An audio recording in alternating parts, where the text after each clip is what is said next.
অন্যদিকে থ্রেট কালচারের মাথা বিরূপাক্ষ বিশ্বাসের সিনিয়র রেসিডেন্টশিপ বাতিল করা হলো। সন্দীপ ঘোষ ঘনিষ্ঠ বিরূপাক্ষের বিরুদ্ধে কড়া পদক্ষেপ নিল রাজ্য সরকার। প্রমাণিত হয়েছে অভিযোগ, বিরূপাক্ষের সিনিয়র রেসিডেন্টশিপ বাতিল করা হয়। সিনিয়র রেসিডেন্টশিপ চুক্তি পূর্ণ না হওয়ায় 20 লক্ষ টাকা জরিমানাও করা হয়েছে। কোনো সরকারি চাকরি যেন না করতে পারেন বিরূপাক্ষ বিশ্বাস। রাজ্য মেডিকেল কাউন্সিলকে জানিয়ে দিয়েছে রাজ্য সরকার, সেই সঙ্গে রাজ্য মেডিকেল কাউন্সিলকে তদন্ত রিপোর্টও পাঠিয়েছে রাজ্য সরকার।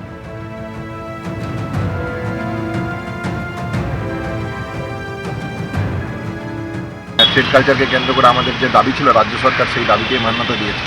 স্বাভাবিকভাবে এই মান্যতাকে আমরা স্বাগত জানাই, আমরা খুশি। কিন্তু যে কথাটা বলতে চাই সেটা হচ্ছে যে 9ই আগস্ট কী ঘটেছিল সেই সত্য আমরা জানতে চাই। 14ই আগস্ট কী বা কারা ভ্যান্ডালিজম ঘটালো সেই সত্য আমরা জানতে চাই।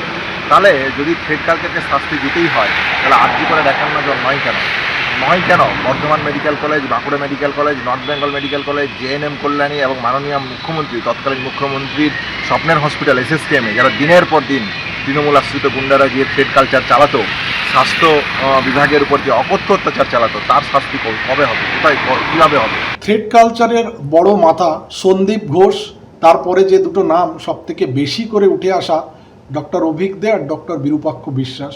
অভিকদের বিরুদ্ধে ইতিমধ্যে অর্ডার বেরিয়ে গেছে, বিরূপাক্ষটা বাকি ছিল এবং বিরূপাক্ষর অর্ডার আজকে বেরিয়েছে এবং তার সাসপেনশন থেকে এখন তার এসআরশিপ টার্মিনেশন হয়েছে এবং সমস্ত অর্ডারগুলো যা হয়েছে সেটাতে বর্তমান রাজ্য সরকারকে ধন্যবাদ জানাই এবং তার সাথে মাননীয় মুখ্যমন্ত্রী শুভেন্দু অধিকারী মহাশয়কেও ধন্যবাদ জানাই।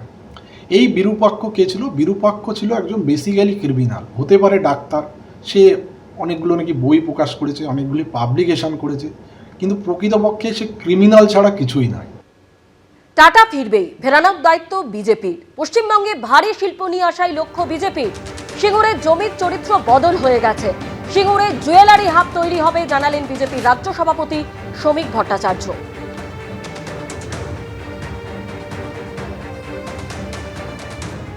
যে সিঙ্গুরে কৃষক জমি ফেরত পেয়েছে, কিন্তু জমি তার ফসল ফেরত পায়নি, কারণ সিঙ্গুরের জমির চরিত্র বদল হয়ে গেছে।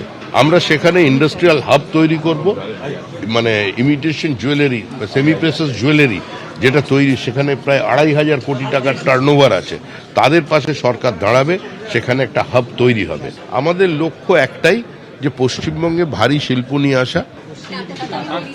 টাটা ফিরবেই, ফেরানোর দায়িত্ব বিজেপির। 2 বছরের মধ্যে দেশের সমস্ত প্রাথমিক শিক্ষকদের টেট পাস করতেই হবে। 1 বছর আগেই নির্দেশ দিয়েছিল সুপ্রিম কোর্ট। এদিন টেট পাসের সময়সীমা 1 বছর বাড়ানোর নির্দেশ দিলেন সুপ্রিম কোর্টের বিচারপতি দীপঙ্কর দত্ত। আর এই নির্দেশ সামনে আসার পরই শিক্ষক মহলে দেখা গেছে মিশ্র প্রতিক্রিয়া। 5 বছরের কম চাকরি রয়েছে এমন বাদ দিয়ে দেশের সমস্ত প্রাথমিক শিক্ষকদের টেট পাস করতেই হবে। 2025-এর 1 সেপ্টেম্বর মহারাষ্ট্রের একটি মামলায় এমনই নির্দেশ দিয়েছিল সুপ্রিম কোর্ট। শুক্রবার সেই সময়সীমা 1 বছর বাড়ালো সর্বোচ্চ আদালত। এতদিন শিক্ষকদের ক্ষেত্রে টেট পাসের নির্ধারিত সময় ছিল 2027 সালের 31শে অগস্ট। সুপ্রিম কোর্টের নির্দেশে তা বেড়ে হলো 2028 সালের 31শে অগস্ট। এই সময়ের মধ্যে কর্মরত সব শিক্ষককে টেট পাস করতে হবে। তবে এ নিয়ে মিশ্র প্রতিক্রিয়া তৈরি হয়েছে শিক্ষক মহলে। রাজ্য ও কেন্দ্রীয় সরকারের কাছে সমস্যা সমাধানের জন্য পদক্ষেপ করার দাবি জানিয়েছে বিভিন্ন শিক্ষক সংগঠন। নতুন রাজ্য সরকার ক্ষমতায় এসেছেন, তাদের কাছে দাবি জানাচ্ছে এই সমস্যা সমাধানের জন্য তারাও উদ্যোগ নিক এবং কেন্দ্রীয় সরকারকে তারা জানাক এ বিষয়ে সমাধানের জন্য। 1 বছর আগের নির্দেশে সুপ্রিম কোর্ট বলেছিল, যে প্রাথমিক শিক্ষকদের 5 বছরের কম চাকরি রয়েছে তাদের টেটে বসতে হবে না। তবে ওই শিক্ষক যদি পদোন্নতি চান তাহলে টেট পাস বাধ্যতামূলক। তবে যাদের 5 বছরের বেশি চাকরি রয়েছে তারা টেট দিতে না চাইলে চাকরি ছাড়তে হবে। তবে সেক্ষেত্রে তিনি অবসরকালীন সমস্ত সুযোগ সুবিধা পাবেন। এই নির্দেশকে চ্যালেঞ্জ করে একাধিক রিভিউ পিটিশন দায়ের হয় সুপ্রিম কোর্টে। সেসব মামলায় এদিন সুপ্রিম কোর্টের বিচারপতি দীপঙ্কর দত্ত টেট পাসের সময়সীমা আরও 1 বছর বাড়ালেন। সুপ্রিম কোর্টের এই নির্দেশের পর কেন্দ্রীয় সরকারের বিরুদ্ধে মুখ খুলেছে শিক্ষক সংগঠনের একাংশ। কেন্দ্রীয় শিক্ষামন্ত্রী ধর্মেন্দ্র প্রধান কলকাতায় এসে নির্বাচনের আগে প্রতিশ্রুতি দিয়ে গিয়েছিলেন, আমরা সরকারে এলেই আপনাদের ব্যাপারটা দেখব। কিন্তু দুর্ভাগ্যজনক হলো সত্যি যে এই যে রিভিউ মামলা হলো, সেখানে সুপ্রিম কোর্টে কেন্দ্রীয় সরকারের পক্ষ থেকে কোনো উকিল ছিল না, এনসিটির পক্ষ থেকে কোনো উকিল ছিল না। তাহলে তারা কি পেছন থেকে ছুরি মারলো? তারা মুখে এক ধরনের কথা বললো, কাজে কিন্তু এক ধরনের কাজ করলো, এবং এটা শিক্ষক সমাজের সঙ্গে কেন্দ্রীয় সরকারের প্রতারণা বলে আমরা মনে করি। বিজেপির শিক্ষক সেলের তরফে অবশ্য আশ্বাস দেওয়া হয়েছে, যাদের রিক্রুটমেন্ট যে কোনো সময় হোক না কেন রিক্রুটমেন্টের বিজ্ঞাপন 29/7/2011 মধ্যে হয়ে গিয়েছিল, তাদের টেট দিতে হবে না। তার জন্য প্রয়োজনীয় আইন পরিবর্তন বা অর্ডিন্যান্স করে এই সমস্যার সম্পূর্ণ সমাধান হবে। আমাদের মুখ্যমন্ত্রী নাম শুভেন্দু অধিকারী, যিনি কথা দিলে কথা রাখেন। টেট দিতে হবে না, তার জন্য বিকল্প যা ব্যবস্থা আইন প্রণয়ন করার জন্য যা কিছু করার অবশ্যই আমাদের সরকার, মোদিজির সরকার, জনগণের সরকার অবশ্যই করবে। প্রাথমিক শিক্ষা পর্ষদ সূত্রে খবর, এরাজ্যে প্রাথমিক শিক্ষক শিক্ষিকার সংখ্যা 2 লক্ষের কাছাকাছি। তাদের মধ্যে প্রায় 50,000 শিক্ষক শিক্ষিকা এমন রয়েছেন যারা টেট পাশ করেননি। সৌভিক মজুমদার, কৃষ্ণেন্দু অধিকারী, এবিপি আনন্দ।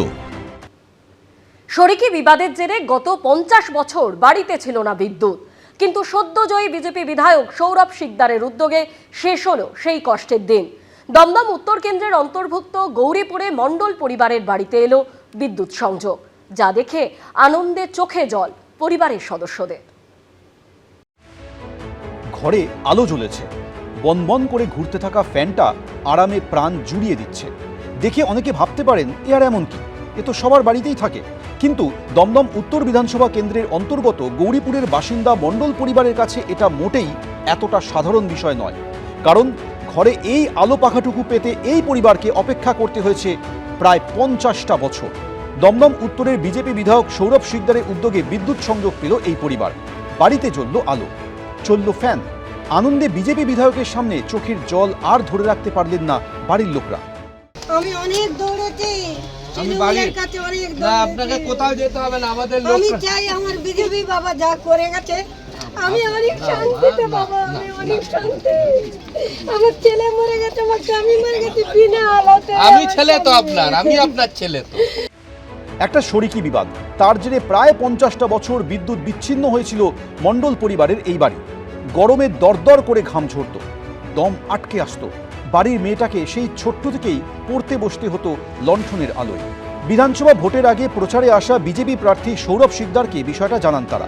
তিনি কথা দিয়েছিলেন নির্বাচিত হলে এই সমস্যার সমাধান করবেন। সেই মতো ভোটে জিতে এসেই বিদ্যুৎ দপ্তরের সঙ্গে কথা বলে এই বাড়িতে বিদ্যুৎ সংযোগ পৌঁছে দিলেন তিনি।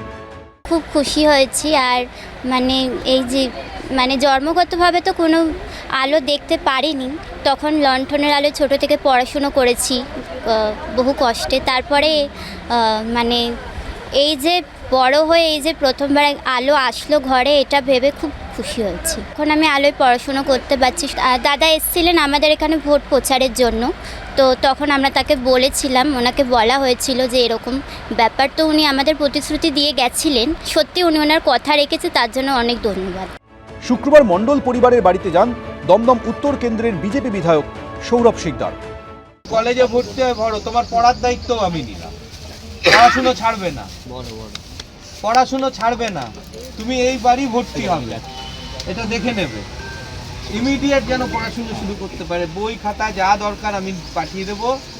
আর আপনার পড়াশুনো তুমি ভর্তি হয়ে যাও, যেখান থেকে তোমার খুশি তুমি পড়ো, আমি তোমার পড়াশুনোর দায়িত্ব আমি নিলাম। পাশাপাশি এই পরিবার যাতে অন্যান্য সরকারি প্রকল্পের সুবিধা পান তাও দেখার নির্দেশ দেন। ও কালকে আসবে, আপনাদের সবার আগে অন্নপূর্ণা যোজনার ফর্ম ফিল আপ করবে। বাড়িতে যতজন মহিলারা আছেন 3,000 টাকা করে পাবে। আপনার এই পাকা বাড়ির জন্য কিছুদিন পরে প্রধানমন্ত্রী যোজনার আসবে, আমি সেটাও করে দেব। শৌচালয় করে দেবো, আর মায়ের মন্দির আমি নিজের থেকে করে দেবো। বিদ্যুৎ সংযোগ আসার পর মণ্ডল পরিবারের বাড়িতে ভিড় করেন আত্মীয় এবং প্রতিবেশীরা।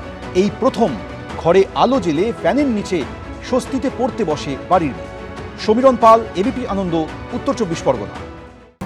প্রাথমিক শিক্ষা পর্ষদের দপ্তর আর সেখানে উদ্ধার হলো টিএমসিপির ফর্ম। বিধাননগর পূর্ব থানায় ইতিমধ্যে অভিযোগ দায়ের করা হয়েছে, প্রায় 500টি ফর্ম উদ্ধার হয়েছে। একটি সরকারি অফিস, সেখানে কিভাবে তৃণমূল ছাত্র পরিষদের ফর্ম পাওয়া গেল? প্রাথমিক শিক্ষা পর্ষদের ভবনে ফর্ম উদ্ধার ঘিরে ইতিমধ্যেই চাঞ্চল্য ছড়িয়েছে। প্রাথমিক শিক্ষা পর্ষদের দপ্তর এবং ঘর খুলতেই দেখা গেল সেখানে বান্ডিল বান্ডিল ফর্ম পড়ে রয়েছে এবং সেটি টিএমসিপির ফর্ম। কিভাবে একটি সরকারি অফিসে তৃণমূল ছাত্র পরিষদের ফর্ম পাওয়া গেল, ইতিমধ্যেই চাঞ্চল্য ছড়িয়েছে। বিধাননগর পূর্ব থানায় অভিযোগ দায়ের করা হয়েছে। প্রায় 500টি ফর্ম উদ্ধার হয়েছে প্রাথমিক শিক্ষা পর্ষদের দপ্তর থেকে। প্রাথমিক শিক্ষা পর্ষদে টিএমসিপির ফর্ম, তৃণমূল ছাত্র পরিষদের এই ফর্ম ঘিরেই কিন্তু চাঞ্চল্য ছড়িয়েছে। প্রায় 500টি ফর্ম উদ্ধার হয়েছে প্রাথমিক শিক্ষা পর্ষদের দফতর থেকে।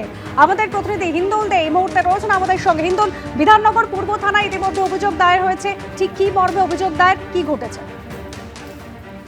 একেবারে দেখো, এই অভিযোগই উঠেছে কেননা প্রাথমিক শিক্ষা পর্ষদের যে অফিস, সেই অফিসের দোতলায় সেখানে কিন্তু 5টি রোল করা এরকম ফর্মের রোল করা অবস্থায় পাওয়া যায় এবং সেই 5টি রোল খোলার পরে দেখা যায় যে মোট 500টি ফর্ম রয়েছে।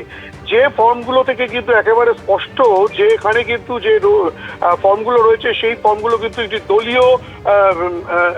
দলীয় ফর্ম, অর্থাৎ কিনা তৃণমূল কংগ্রেসের, West Bengal Trinamool Congress primary teachers association এইভাবে ফর্মের উপর উল্লেখ করা আছে এবং এখানে কিন্তু স্পষ্টত উল্লেখ করা রয়েছে যে এই ফর্মটা হচ্ছে নতুন মেম্বারশিপ অথবা রিনিউয়ালের ক্ষেত্রে। অর্থাৎ যেখানে তৃণমূল কংগ্রেসের ফর্ম, অর্থাৎ কিনা দলীয় ফর্ম, সেই ফর্ম কিভাবে একটি সরকারি অফিসে গিয়ে পৌঁছলো, কে বা কারা রাখলো, নাকি পূর্বের যে সরকার ছিল সেই সরকারের একটা বিশাল অংশ এই অফিসের সঙ্গে তারা যুক্ত রয়েছে, যারা এখানে সে দলীয় ফর্ম সেখানে মজুত করে রেখেছিল এবং পরবর্তী ক্ষেত্রে যেহেতু সরকার পরিবর্তন হয়েছে সেসব ফর্ম সরিয়ে ফেলার চেষ্টা করছিল, সেগুলো কিন্তু এখনো পর্যন্ত স্পষ্ট নয়। ইতিমধ্যেই বিধাননগর পূর্ব থানায় একটি অভিযোগ দায়ের হয়েছে এবং সেই অভিযোগের পরিপ্রেক্ষিতে পুলিশ তদন্ত প্রক্রিয়া শুরু করেছে এবং ফর্মগুলোকেও পুলিশ নিয়ে গিয়েছে এবং এই ঘটনার সঙ্গে কে বা কারা যুক্ত রয়েছে সমস্ত বিষয়টাই কিন্তু খতিয়ে দেখার চেষ্টা চালাচ্ছে পুরো বিধাননগর পূর্ব থানার পুলিশ। ধন্যবাদ হিন্দু। ঝড় বৃষ্টিতে লন্ডভন্ড গোটা কলকাতা, দিকে দিকে উপড়ে পড়ল গাছ, ব্যাহত হলো যান চলাচল। আউটরাম ঘাট স্টেশনে বিদ্যুৎস্পৃষ্ট হয়ে মৃত্যু হলো একজনের।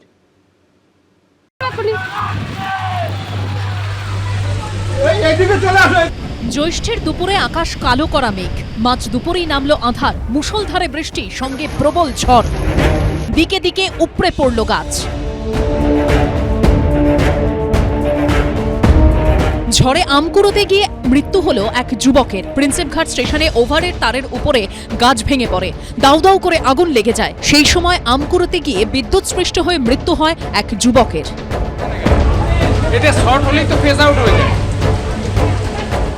কলকাতায় ঝড় বৃষ্টি চলার সময় বিদ্যুৎস্পৃষ্ট হয়ে মৃত্যু এক যুবকের। অত্যন্ত মর্মান্তিক ঘটনা। আউটরাম ঘাটের অদূরেই যে চক্ররেল রয়েছে সেই চক্ররেলের উপরে যে ওভারের তার, সেই ওভারের তারে আম গাছ ভেঙে পড়ে। প্রবল ঝড়ের দাপটে সাউথ সিটি মলে কাঁচ ভেঙে যায়। মুহূর্তে আমরা ব্রিগেড প্যারেড গ্রাউন্ডের যে প্যারালাল রাস্তা রয়েছে ময়দানের, সেই রাস্তায় দাঁড়িয়ে রয়েছি। পরপর 2টি গাছ পড়ে গিয়েছে এবং 2টি গাছ পড়ার জন্য কিন্তু রাস্তায় যান চলাচল এক পাশ দিয়ে হচ্ছে। ফলত একাধিক জায়গায় কিন্তু গাছ পড়েছে এবং আজকের দুপুরের যে বৃষ্টি, সেই বৃষ্টি হয়তো সাময়িক স্বস্তি এনে দিয়েছে শহরবাসীর জন্য, কিন্তু তার সাথে সাথে কিন্তু দুর্ভোগান্তি সেটাও কিন্তু বাড়িয়েছে। রফি আহমেদ কিদওয়াই রোডে ভেঙে পড়ে গাছ, ব্যাহত হয় যান চলাচল। মুষলধারে বৃষ্টি, দিনেই নেমেছে রাতের আঁধার।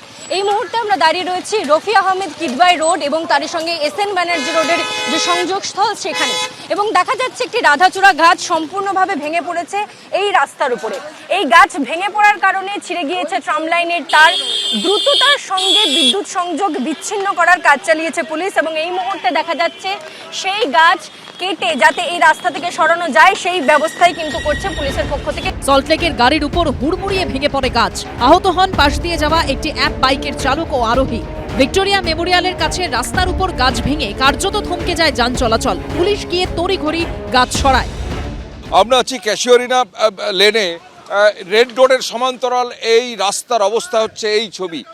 চারিদিকে গাছ পড়ে গেছে, গাছ পড়ে একদম অবরুদ্ধ হয়ে আছে।